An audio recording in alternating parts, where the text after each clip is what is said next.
Hello kids! Welcome back to my channel. This time, pag-usapan naman natin ang adding fractions and mixed numbers.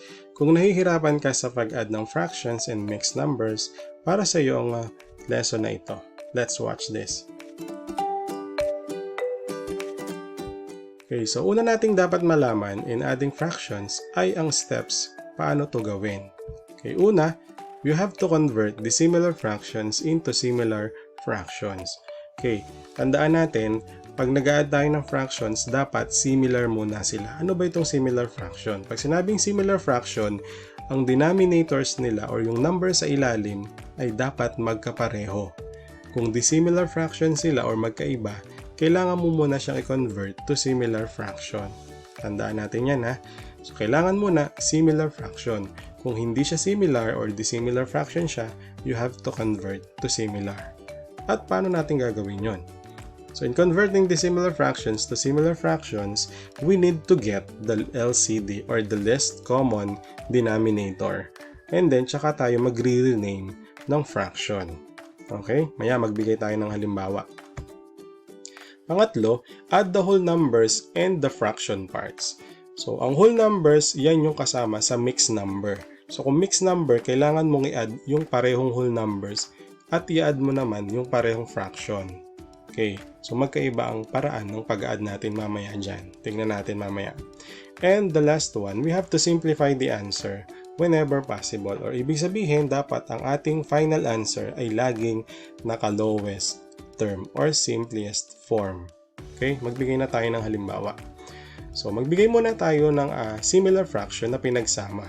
Or yung dalawang fraction or higit pa na binigay kaagad sa inyo ay magkapareho na kaagad or similar fraction na agad. So tingnan natin itong halimbawa na 1/4 plus 2/4.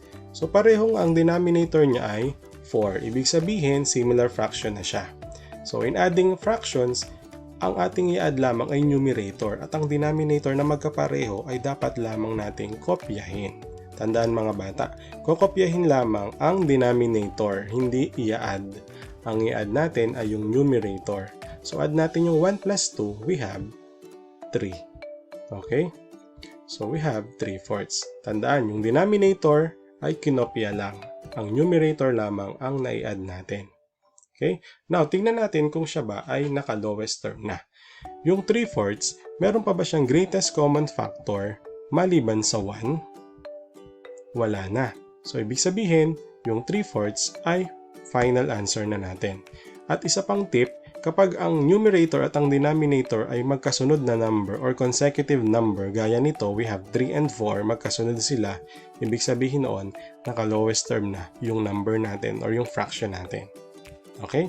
Let's have another example. Okay, 2 and 1/5 plus 4 and 3/5. Now, kung mapapansin natin, sila ay parehong mixed number. And similar fraction sila dahil pareho yung denominators nila na 5. Now, pag mag-add tayo ng mixed number, unahin nyo munang i-add yung whole numbers na 2 at 4. So we have 2 plus 4 ay 6. Now, kopyahin nyo na yung denominator na 5 and then i-add na natin yung numerators na 1 and 3. Okay, that is 4. Now, assemble natin. So we have 6. Yung whole number natin kanina na kulay pula, yung numerator natin na 4, kaya in-add natin kanina na 1 and 3, and yung denominator natin na kinopya lamang natin at hindi na i-add, kinopya lamang po mga bata. Now, tingnan natin ngayon kung meron pang common factor or greatest common factor yung 4 and 5. Meron pa po ba? Wala na. At kung mapapansin ninyo, magkasunod na rin sila. 4 and 5. Ibig sabihin, lowest term na siya. So, our final answer is 6 and 4/5. Okay? Let's have another example. 3/12 plus 1/12. So, pareho silang 12 or similar fractions sila. So, kopyahin lang natin yung denominator na 12 at ang i-add lang natin ay yung numerator na 3 and 1. So, we have 3 plus 1 ay 4. Our initial sum ay 4/12. Now, tingnan natin kung sila pa ay merong greatest common factor or may common factor pa ba siya. Yes, meron. Okay, ang common factors niya ay 4 and 2. Kaya lang, hinahanap natin ay greatest common factor. So anong mas mataas sa 4 at sa 2? We have 4. So yun ang gagamitin natin pang-divide dun sa numerator at sa denominator. Tandaan na, GCF ang kukunin natin. Now, ang GCF niya ay 4, i-divide nyo yung numerator by the GCF and the denominator by the GCF din.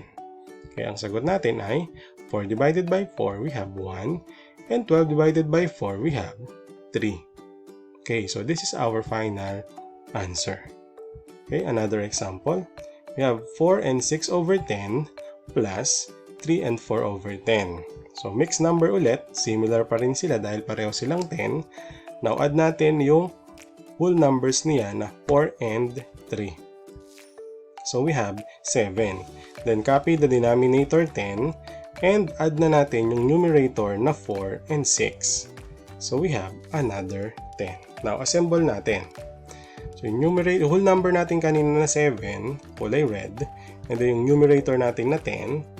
And denominator natin na another 10 na kulay black. Now, kung mapapansin ninyo, magkapareho si numerator and si denominator. At ito ay may consider natin as improper fraction. Ang improper fraction ay equal or mas mabigat ang numerator kaysa sa denominator or mas mataas yung value niya. Ngayon, paano natin siya isosolve or ilo-lowest term? Kailangan nating i-divide yung numerator by the denominator. At alam naman natin na kapag tayo ay nag-divide ng magkaparehong number, ang sagot natin lagi ay 1. So, ibig sabihin, 10 divided by 10, we have 1. Nakabuo tayo ng 1 or ng isang buo. Yung isang buo na yon na i-add natin dun sa ating whole number na 7. So, our final answer is 8. Okay? So, ibig sabihin, nung in-add natin yung 4 and 6 over 10 and 3 and 4 over 10, whole number yung kinalabasan niya dahil walang sobra na fraction. Okay? Let's have example naman para sa dissimilar fractions or ang ibibigay sa inyong fraction ay initial fractions na magkaiba kaagad ang denominators. So, magbigay tayo ng halimbawa, 9 and 4 over 9 plus 4 and 4 over 18. So, kung mapapansin natin, magkaiba yung denominators niya. 9 and 18. So, same procedure ang gagawin natin. Kunin muna natin yung LCD base dun sa rule. Get the least common denominator of the two denominators na 9 and 18. Now, anong pwede natin gamitin LCD ng 9 and 18 or number na pinakamaliit na pwede silang igamitin pang divide or divisor dun sa number na yon? Okay, the answer is 18. Okay, so ilipat muna natin yung whole numbers dito dahil hindi naman siya kasali sa renaming. So 9 and 4. Okay, now ilagay na natin yung LCD natin kanina na 18. Okay, pareho pong lalagyan ng 18. Now, ito ang pagre-rename natin dyan. 18, take note of this mga bata. 18, i-divide nyo dun sa 9. 18 divided by 9, we have 2. Again, 18 divided by 9, we have 2. And then, yung quotient natin na 2, ay i-multiply nyo sa numerator na 4. And that is magiging 8. Okay? So, same procedure. Divide muna. 18 divided by 18, 1 times 4, we have 4. Now, kung mapapansin natin, yung 9 and 4 over 9 ay naging 9 and 8 over 18. Teacher, na bago po ba ang kanilang halaga? Or same value pa rin siya? Same value siya. Kaya lang, naiba lang yung kanyang itsura. Or nag-rename tayo ng fraction. Pero hindi naman ibig sabihin na iba yung halaga niya. Pareho pa rin siya ng halaga. Okay? Now, since similar fraction na siya, pwede na tayo ngayong mag-add. Add muna natin yung whole numbers na 9 and 4. So, we have 13. Now, 8 plus 4, we have 12. Pero before that, kopyahin muna natin yung denominator natin na 18. So, 8 plus 4, we have 12. Now, tignan natin kung ang ating fractions ay mayroon pang GCF na 12 and 18. Okay, meron pa po ba? Yes, meron pa 6. So, 12 divided by 6 and 18 divided by 6. Kung magkukuha nating sagot, lipat nyo muna yung whole number natin kanina, baka makalimutan natin. Now, sumunod na yung ilagay ang sagot natin dito sa quotient. 12 divided by 6 ay 2 and 18 divided by 6 naman ay 3. So, our final answer is 13 and 2/3. Okay? Let's have another example. Okay, 2/3 plus 3/4. Okay, so dissimilar fraction siya, magkaiba ng denominator. So same procedure, yun nga lang wala tayong whole number kasi hindi naman siya mixed number. So kunin ulit ang LCD or the least common denominator, and this time 12 yung pwede sa kanya. Tama. 12 divided by 3, we have 4. 4 times 2, we have 8. Another, we have 12 divided by 4, we have 3. And 3 times 3 is 9. Okay? So, pwede na tayo ngayong mag-add since similar fraction na siya. So, isulat muna natin yung denominator na 12 and add na natin yung 8 and 9. We have 17. Okay. So, since 17 siya at mas mataas yung numerator kaysa sa denominator, kailangan natin yung lowest term to gamit yung division process. So, 17 divided by 12, we have 1. And 1 times 12, we have 12. Minus, we have 5. Okay, so tingnan natin. Ang ating quotient kanina na 1 ay magiging whole number. Yung ating numerator ang magiging numerator at ang ating denominator ay yung ating ginamit na divisor na 12. Okay, so our final answer is 1 and 5 over 12. Okay? Sa panghalimbawa, we have 4/5 plus 1/4. Okay, so same procedure, kunin natin yung LCD niya, and this time 20 naman. Okay, 20 divided by 5, we have 4 times 4, 16.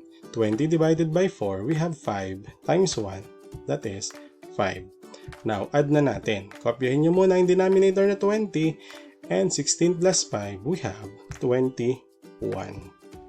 Okay. So, we have 21. So, same procedure. Divide natin yung 21 sa 20. So, makukuha natin ay 1 times 20. Okay, less natin. We have 1. Okay, so yung ating 1 na kulay red, yun ating magiging whole number. Yung ating 1 na blue, magiging numerator. And yung 20 ang magiging divisor. So, our final answer is 1 and 1 over 20. Okay, so dyan nagtatapos ang ating video tutorial about adding fractions, similar and dissimilar, and mixed numbers. Okay, so thank you for watching. Please like, subscribe, at i-share na rin po natin ang video na ito para mas marami pa tayong matulungan na pagsagot sa mga aralin sa math, lalong-lalo na ngayong new normal. Okay, so good luck and goodbye!